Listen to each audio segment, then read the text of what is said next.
বিশ্বকাপ থেকে বাদ পড়ছে লিটন কুমার দাস। বিসিবির অটো চয়েস হওয়া সত্ত্বেও ব্যাটে রান পাচ্ছে না লিটন দাস।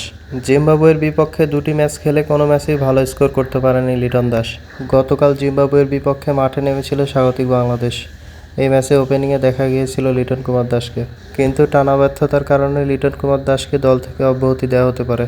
টানা ব্যর্থতার সমাধান লিটন খুঁজে বের করতে না পারলেও বিকল্প চিন্তা করছে বিসিবি।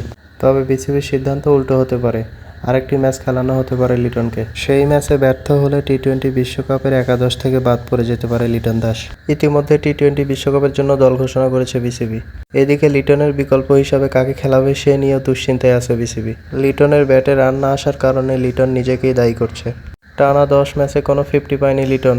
লিটন দাসের 50 দেখতে চাইলে ফিরে যেতে হবে গত 5 মাস আগে। ইন্ডিয়ার বিপক্ষে পুনেতে তিনি 50 করেছিলেন। বিশ্বকাপ একটি মর্যাদাপূর্ণ আসর। এ আসরে অফ ফর্মে থাকা প্লেয়ারকে দিয়ে খেলানো মানে দলের জন্য ক্ষতি। আপনার মতামত কি? কমেন্টে অবশ্যই জানাবেন।